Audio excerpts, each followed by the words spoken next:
Muy amados, que el Señor les bendiga ricamente. Este es el tema número 44 de nuestra serie Las dispensaciones bíblicas. Seguimos avanzando en la dispensación de la gracia y hoy vamos a leer un pasaje que es clásico en cuanto a la comparación entre ambas sistemas, el sistema de la ley y el régimen de la gracia.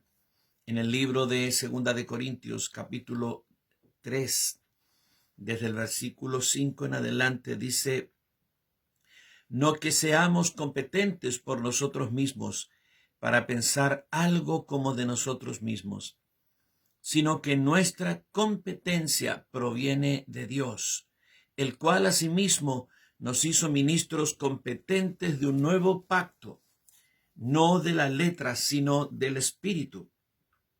Porque la letra mata, mas el Espíritu vivifica. Y si el ministerio de muerte, grabado con letras en piedra, fue con gloria, tanto que los hijos de Israel no pudieron fijar la vista en el rostro de Moisés a causa de la gloria de su rostro, la cual había de perecer, ¿cómo no será más bien con gloria el ministerio del Espíritu? Porque si el ministerio de condenación fue con gloria, mucha más abundará en gloria el ministerio de justificación. Porque aun lo que fue glorioso no es glorioso en este respecto en comparación con la gloria más eminente. Porque si lo que perece tuvo gloria, mucho más glorioso será lo que permanece. Así que, teniendo tal esperanza, usamos de mucha franqueza, y no como Moisés, que ponía un velo sobre su rostro para que los hijos de Israel no fijaran la vista en el fin de aquello que había de ser abolido. Pero el entendimiento de ellos se embotó, porque hasta el día de hoy, cuando leen el antiguo pacto, les queda el mismo velo no descubierto, el cual por Cristo es quitado. Y aún hasta el día de hoy, cuando se lee a Moisés, el velo está puesto sobre el corazón de ellos. Pero cuando se conviertan al Señor, el velo se quitará.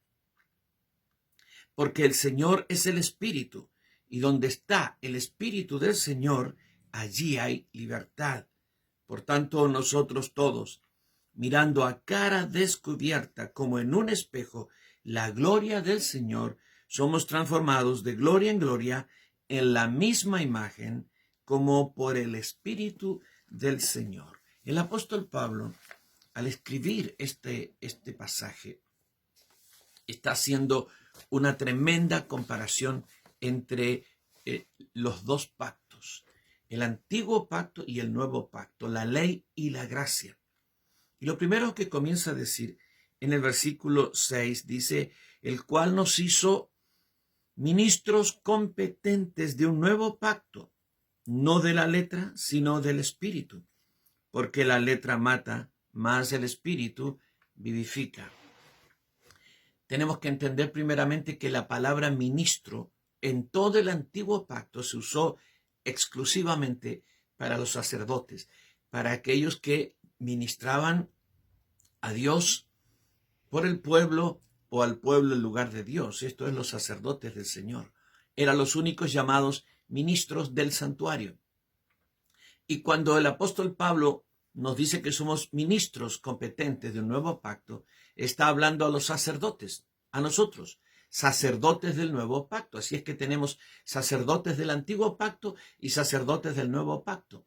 Los sacerdotes del antiguo pacto ministran la letra. ¿Qué es la letra? Es la ley.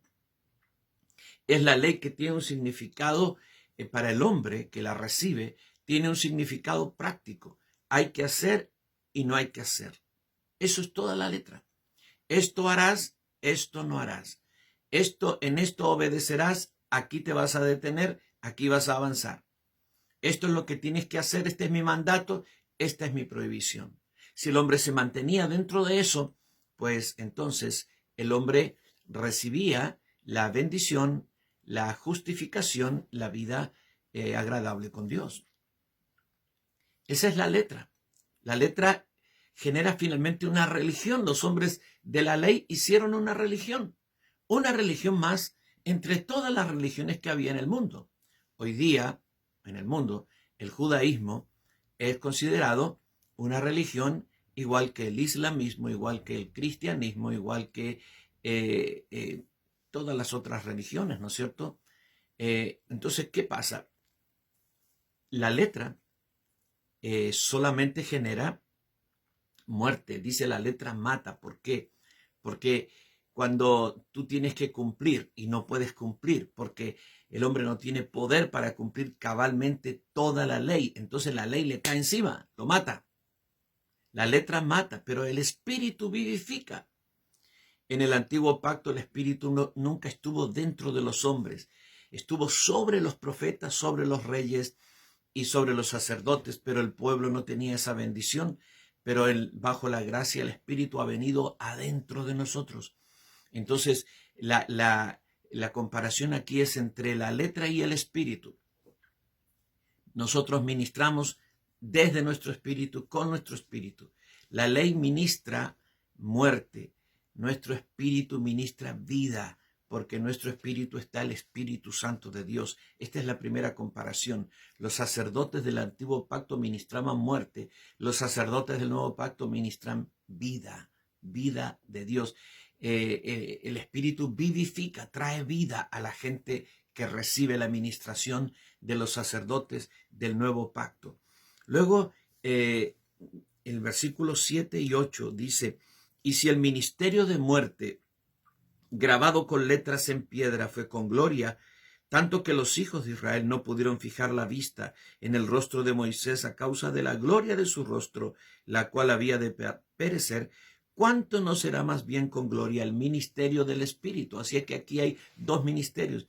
El ministerio de la ley que mata, ministerio de muerte, y el ministerio del Espíritu que da vida. Que da vida. Esta es la primera comparación.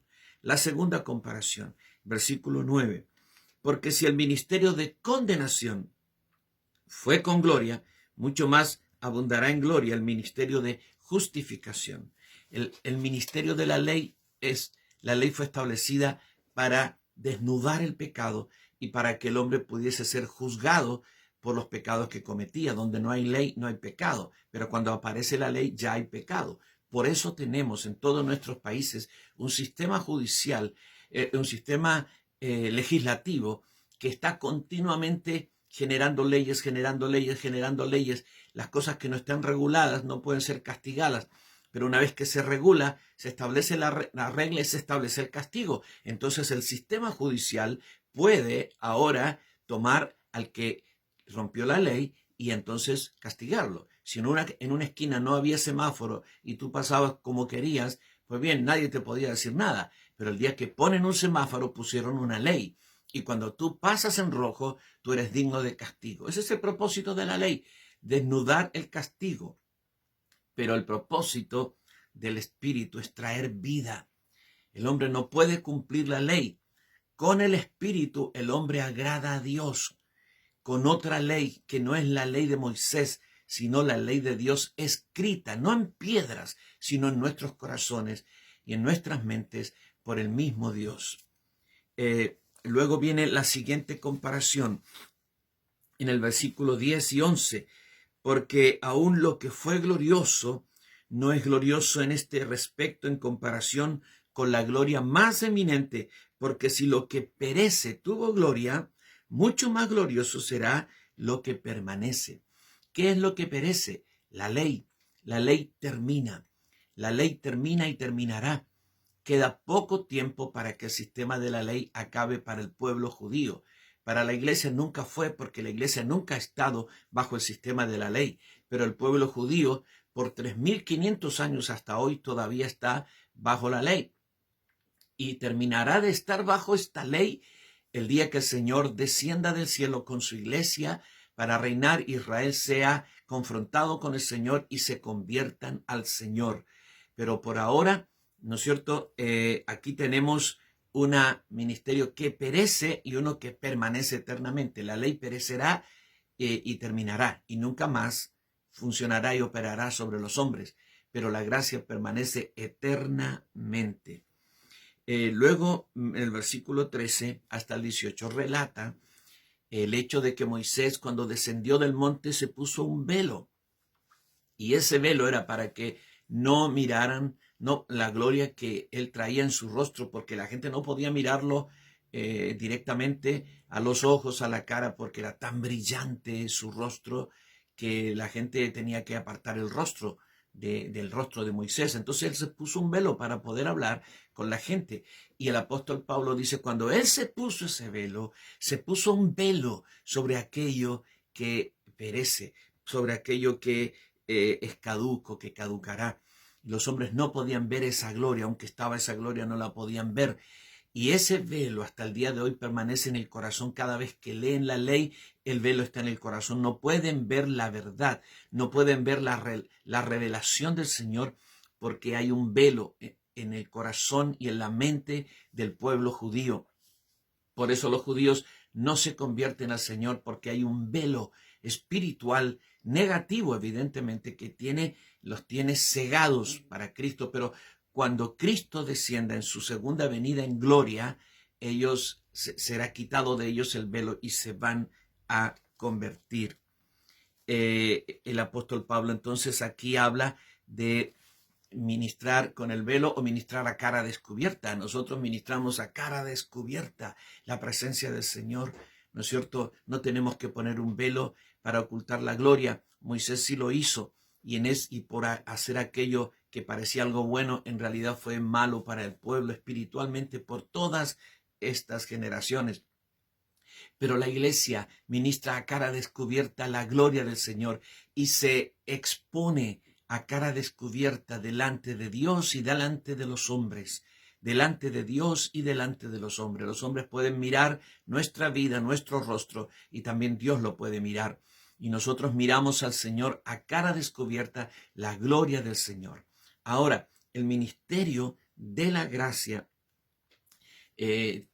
agrega el apóstol Pablo dos cosas más. Donde está el Espíritu del Señor, allí hay libertad. Es un ministerio de libertad, no de esclavitud. Cuando Pablo habló a la iglesia de Galacia, les dijo, estad pues firmes en la libertad con que Cristo nos hizo libres y no estéis otra vez sujetos al yugo de esclavitud. La ley esclaviza, pero el Espíritu Santo libera. Donde está el Espíritu del Señor, allí hay libertad. Libertad espiritual, no libertinaje, no un derecho para hacer lo que tú quieras, sino la libertad del Espíritu de Dios, una libertad que nos permite servir a Dios, que nos permite amar a Dios, que nos permite ser agradables delante de Él, una libertad que nos permite hacer la voluntad de nuestro Señor y recibir toda la bendición y toda la revelación que necesitamos para esta vida. Y por último, el apóstol Pablo habla aquí de algo que la ley nunca pudo hacer. La ley pudo reformar a los hombres. Quizá un hombre iba por mal camino y entró por el camino de la ley y comenzó a portarse bien. Eso se llama reformación. Cuando alguien cambia su conducta por causa de creer algo diferente. Eso es una reformación. Pero la palabra de la gracia transforma. Reformar es dar una forma nueva a lo mismo. Transformar es cambiar la naturaleza de algo para que tenga una nueva forma, pero basado en una nueva naturaleza. Entonces, la ley reforma, la gracia transforma. ¿Y cómo somos transformados? Mirando la gloria del Señor, mirando el rostro del Señor, mirando a Cristo, mirando la gracia y la gloria del Espíritu Santo, somos transformados. Al exponernos a vivir bajo esa gracia, esa revelación, esa gloria, ese conocimiento celestial, nosotros somos transformados. No es que estamos tratando de transformarnos, nos transforma la gracia, nos transforma la gloria del Señor y somos cambiados sobrenaturalmente. Esta es una de las tremendas bendiciones de vivir en el pacto de la gracia, el nuevo pacto de Dios. Aleluya.